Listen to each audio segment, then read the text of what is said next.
இந்த ராஜதந்திர நடவடிக்கைகளை பொறுத்தவரை அதாவது உங்களுக்கு தூதரகங்கள் நிச்சயமாக உயர்ஸ்தானியங்கள் உதவி செய்ய வேண்டும். நீங்கள் ஏதாவது ஒரு கட்டத்துக்கு வருகின்ற போது தற்போதைக்கு அவ்வாறான ஒரு உறவு இருக்கிறதா? எந்த உயர்ஸ்தானிகரம் அல்லது தூதரகம் உங்களோட பேசியிருக்கிறதா? தமிழர்கள் ஈன பிரச்சனை தொடர்பாக அல்லது ஏனைய பிரச்சனை தொடர்பாக ஒரு நாடாளுமன்ற உறுப்பினர் என்ற ஒரு அந்தஸ்தை கொடுத்து இந்த நான் ஷோர்ட்டா சொல்றதா இருந்தால், நான் மற்ற அரசியல்வாதி மாதிரி ஒவ்வொரு தூதர வாசல்லையும் படம் எடுத்து போட்டு நான் இவரோட எங்களோட இனப்பிரச்சனை தொடர்பாக கதைச்சு கொண்டிருக்கிறோம் என்று தமிழ் மக்களை ஏமாத்துறதுக்கு தயாராக எந்த தூதரகம் என்றாலும் இலங்கை மீறி செய்யப்படாது.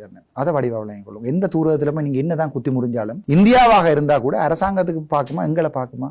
அரசாங்கம் தான் பார்ப்போம். எங்களை பொறுத்த வரைக்கும் இந்த தூதரகங்கள் வெளிநாடுகள் எங்களுடைய அபிவிருத்திக்கு உதவி செய்யலாம் மொழிய இனப்பிரச்சனைக்கு வாழ்க்கையில உதவி செய்ய மாட்டுது. ஆகவே இனப்பிரச்சனை இன்றைக்குள்ள நாங்கள் இங்கதான் அடிபட்டு வெண்டெடுக்கணும். ஒன்றில் ஏதாவது சட்ட ரீதியாக வெண்டெடுக்கணும் மாகாண சபைகளை, அல்லது போராடணும். போராட இயலாது. ஆகவே சட்ட ரீதியா போராடும். என்னுடைய இன்னொரு 20 வருஷம் 10 வருஷம் இருக்கணும் தெரியாது உயிரோட, அல்லது 2 நாளோ எனக்கு தெரியாது. ஆனால் இந்த டைமுக்குள்ள நான் எதை நோக்கி போறேன் என்று சொன்னால், தமிழருக்கு சொல்லி ஒரு மாகாண சபை, தமிழ் மக்கள், போலீஸ், ஒரு காணி அதிகாரம் உள்ள மாகாண சபை, அவ்வளவுதான். அதுக்குள்ள இந்த தூதரகங்களால ஏதாவது லாபம் பெறுமான்றது அபிவிருத்தியை தவிர வேற ஒன்றுக்குமே உதவி செய்யாது. எல்லா தூதரகங்களும் அபிவிருத்தி செய்யும். இவன் நீங்கள் ஜப்பானோட போய் காய்ச்சா ஜெய்கா ஃபண்ட் தரும் ஒரு 500 வீடுகளுக்கு. ஆனா இந்த தூதரகங்கள் ஒருபோதும் இலங்கை அரசாங்கத்துக்கு பிரஷர் பண்ணாது. இங்கிலாந்து வந்து ஐநாவுக்கு அடுத்த பிரேரணையை கொண்டு வருது, இனப்பிரச்சனை தொடர்பான முடிவு எடுக்கணும்னு சொல்லி இலங்கைக்கு எதிராக திங்கட்கிழமை நினைக்கிறேன். சோ அதுல பாப்போம் என்ன நடக்குதுன்னு சொல்லி. ஆனால் எனக்கு அந்த நம்பிக்கை கொஞ்சம் குறைவு.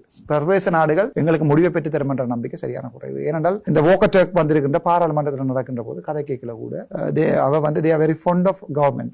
கவர்மெண்ட்டை தான் பார்க்கிறார்கள் ஒழிய எதிர்கட்சியை பார்க்கல. சோ அவர்களை பொறுத்த வரைக்கும் எதிர்கட்சிகள்ன்றது தீவிரவாதி. கஷ்டம் நாங்கள் சர்வதேசத்தோட சேர்ந்து